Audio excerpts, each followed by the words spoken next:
Let's talk a little bit about foreign policy. Okay. How would you describe the sort of Marianne Williamson foreign policy agenda or theory or vision to the extent that there is a sort of cohesive principle that would bind it together? Well, John F. Kennedy said we must end war or war will end us. I look at war and peace much the same way I look at sickness and health. Sickness is the absence of health. Health isn't the absence of sickness. And war is the absence of peace. Peace is not the absence of war.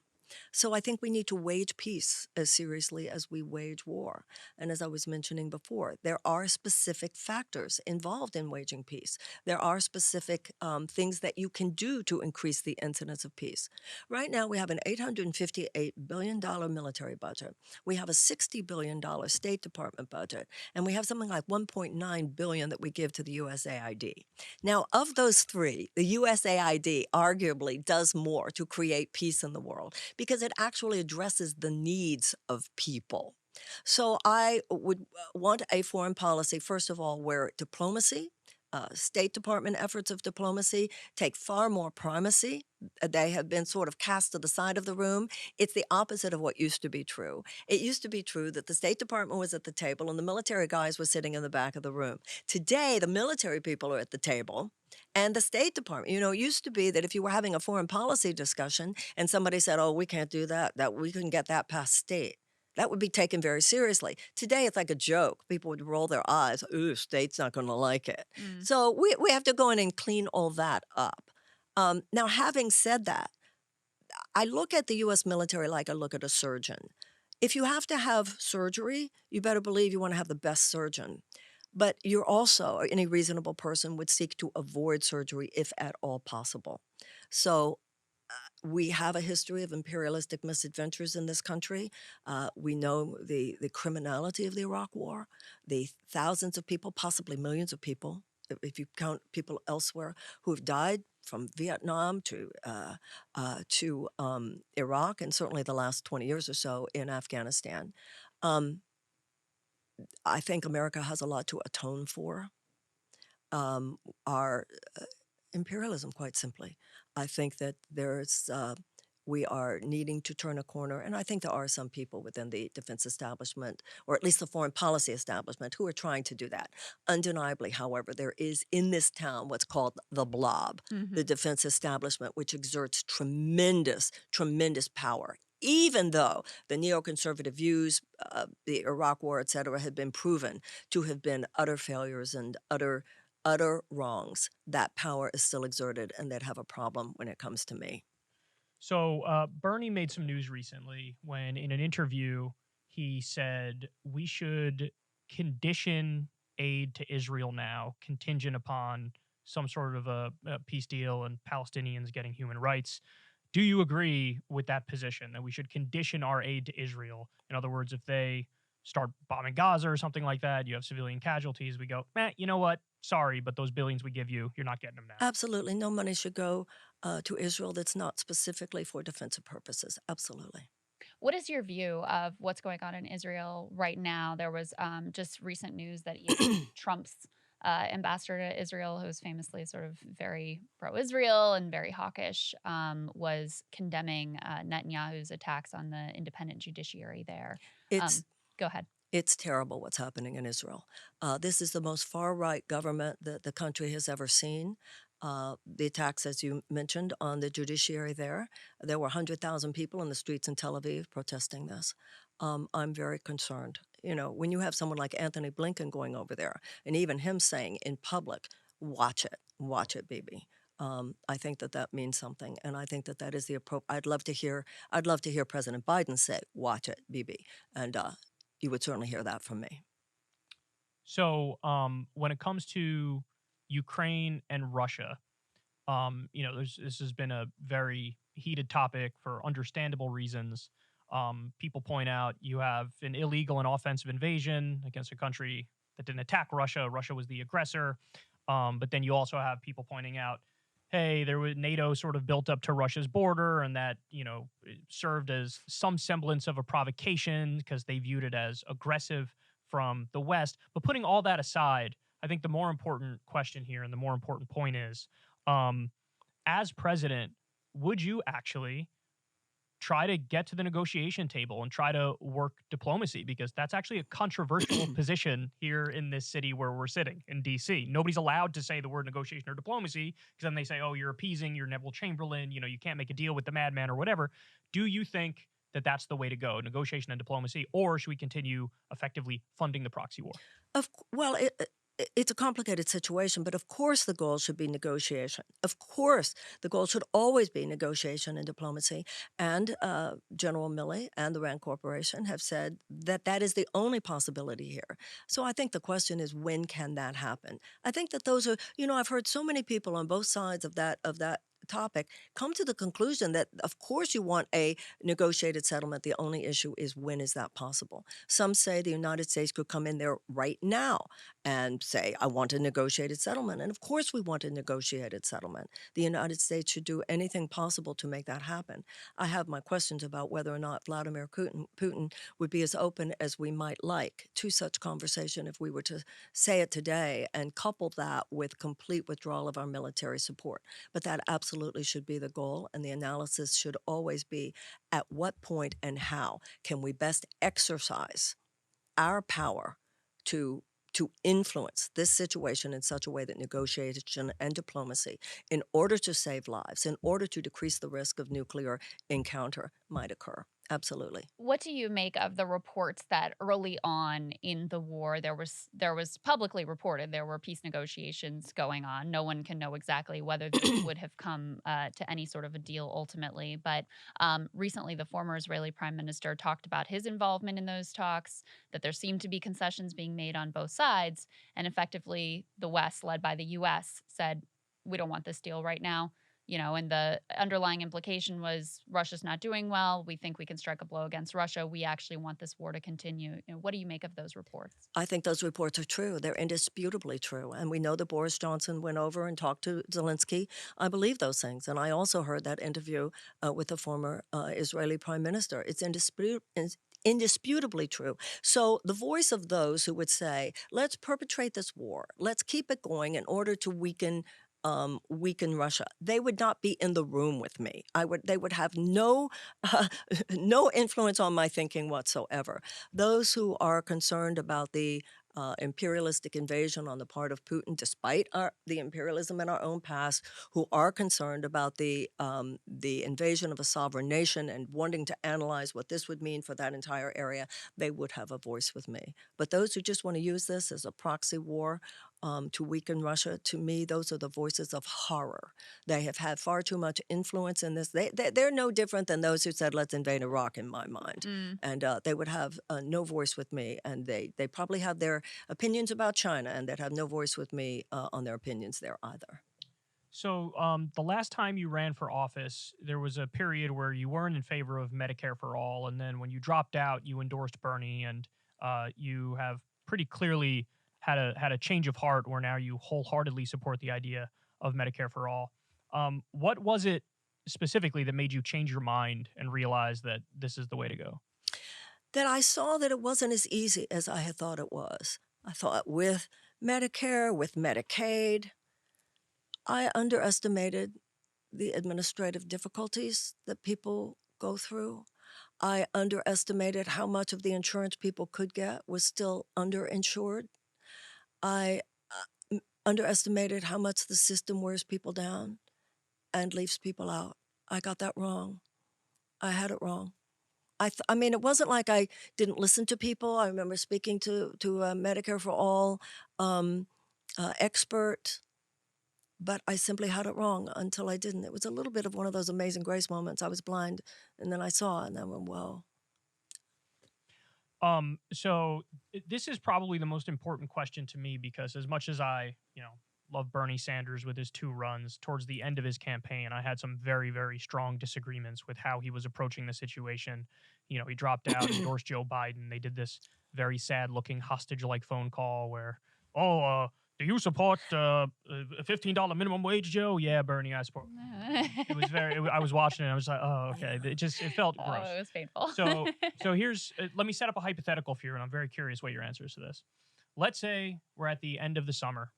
The race is over. You made a phenomenal run at it, but you got 42% of the vote and came up just short. Joe Biden calls you, and Joe Biden says, "Hey, Marianne, look, we've said things about each other over this past however long, but I'm an old school politician, and I want to talk to you. I want to have a meeting. Let's talk. Let's make a deal." Joe was on his good meds that day. Yes, he was. And so you get into the talk with him, and he very clearly is looking for your endorsement, for you to drop out and to endorse him. Um, would could the American people have your word that in a meeting like that, you will have a list?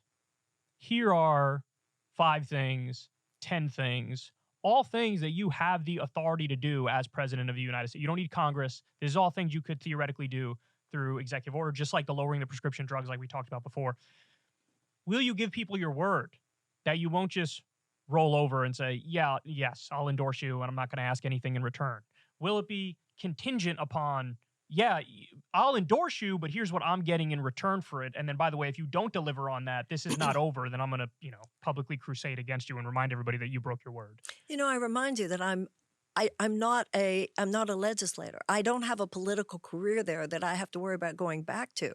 If I got 42% of the vote, you think then I just like fold and walk away and not take anything with me after all that I and so many other people would have had to go through to get to 42%? No, no, I would not. No, I would not walk away easy. And no, I absolutely So you'd have a would not. list of demands I would have a list of demands, and I and would you negotiate it. well, absolutely, and I would consider all options actually, and Mm, how I thought that I could, with that 42%, make a difference in this country. You mm, better believe it. mm. Um, what did you learn last time around? I don't know if it's so much well, certainly I learned a lot about just what it means to run for president. There's no doubt about that. But I think the changes in myself more than anything. Talked to Nina Turner about this. When you go through a certain kind of acid bath of the hate that people throw at you, the smears, the mischaracterizations, the lies, it gives you some emotional antibodies. There are things that I can ignore now that you say, like, how could they say that about me? I'm just like, whatever, that's what they do. And I think learning that's an emotional lesson and psychological lesson in just flying above some of that. I have some things that I believe need to be said. As a writer, from the earliest days of my career, I had read a line by a man named Arnold Patton. He said, if you genuinely have something to say, there is someone out there who genuinely needs to hear it.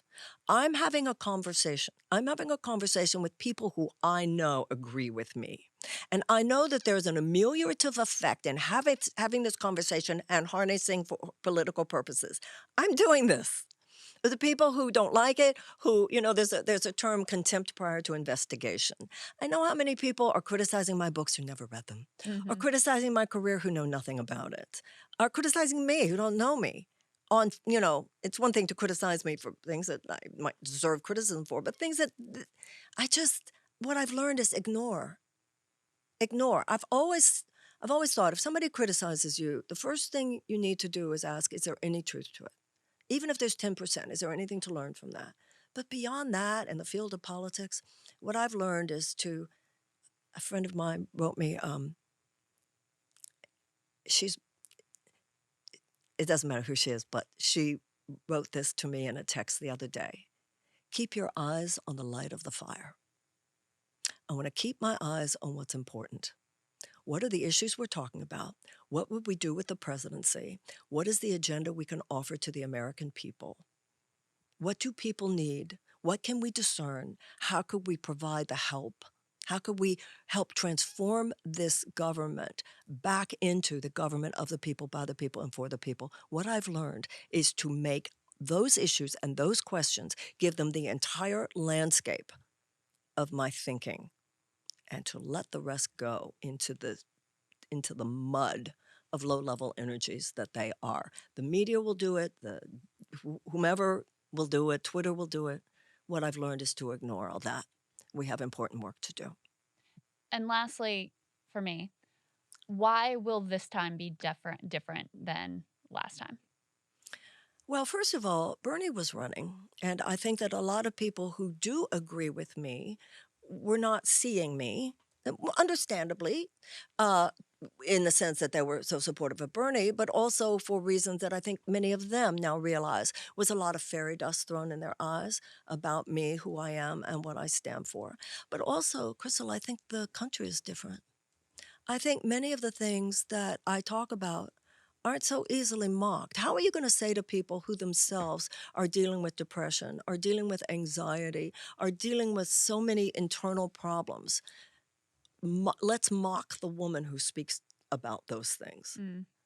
I think people have kind of woken up to the idea that it is not woo woo kooky crazy to recognize that the problems of our time will not be solved with thinking that is based on bad ideas left over from the end of the 20th century. Einstein said the problems of the world will not be solved on the same level of thinking we were at when we created them. Mm. This is a new century. I see it. Young people get it. It's like it's a whole systems breakdown. We need a whole person response. We have to realize if you don't take care of a child today, you will need more prisons later. If you don't take care of people's needs today, you will have a mental health crisis later. If you don't, as FDR said, provide the blessings of democracy, you will have the threat of authoritarianism later. I think a lot of people are ready to say, she's right. It's not just symptoms. We have to talk about cause. And the people who only want to talk about symptoms want to talk about it because it's a transactional, above-the-neck politics that has no care or concern about human suffering. It's what got us into this mess. It's not what's going to get us out of this mess. And my hope is that they'll give me a listen. And I believe that if they do, and if I do my work well, then we could we could change this country. So I saw in a previous interview you did, there was like a little bit of like a lightning round portion, and you were asked, hey, if you could only do one policy, you have to pick just one, what would you pick? And you gave a good answer. You said universal health care, Medicare for all. I thought that was a very good answer. I didn't. It's funny that you say that because I thought about it later, and I thought, nope, I would have said something else, but go on. Okay. Well, what would you have said? Well, the undue influence of money, particularly corporate money, on our political system is the cancer underlying all the other cancers. True. So if I had that magic wand that I was asked, I would overturn Citizens United. Yeah. Well, that's an even better answer. And we could talk off air. We could talk about this, but I can explain to you how it's not just Citizens United. It's McCutcheon. Of it's course. Buckley versus Palaio. There's a whole bunch of those cases. But anyway, that's a very good answer as well. So I wanted to do a quick little lightning round for you. Give me an answer, one word. Got 3 quick questions. Number 1, can you beat Joe Biden? Yes. Number 2, can Joe Biden beat Donald Trump again or Ron DeSantis? No. Number 3, can you beat Trump or DeSantis? Absolutely. Let me in there. I think that's a good note to end on. Marianne Williamson for president. Tell everybody where they can find you. Thank you. Tell everybody your Twitter. Oh, I'm sorry. Yes. Whatever, okay. You can find me at Marianne 20. No, yeah, Marianne. I don't know if it's Marianne for President 2024, or I'm sure that we've got all the URLs. Try Marianne2024.com. And what's your Twitter that I can definitely find you there? Mar Williamson. There you go. Marianne2024.com. Let me check. Well, that's not it. Well, it's not yet. Oh, you didn't type it in yet. You didn't type it in right. Well, it's not live yet. Yes, that's true too. Oh, it's not out yet. Okay. Yeah. Okay, that's why. Marianne 2024. Okay. It looks like it's Marianne 2024. All right. On that note, thank you for your time. Thank you very Congratulations. Much. Thank you. It's quite something that you're undertaking. And, I never ran for president, but I did run for office. It was a very searing experience. And you've managed to maintain and I mean this in a positive way, your tenderness and your vulnerability and your humanity throughout all of your political activities, which I think is incredibly difficult and incredibly brave. So thank you, Marianne. The admiration is deeply mutual. Thank you. If you want to see me and Krystal Ball interview legends like Noam Chomsky, Cornel West, and more, subscribe to Krystal, Kyle, and Friends on Substack. $5 a month gets you the video version a day early. Remember, we take 0 ad dollars for this podcast. Or you can sign up on Substack for free and get the audio version a day later. Link in the video description box below.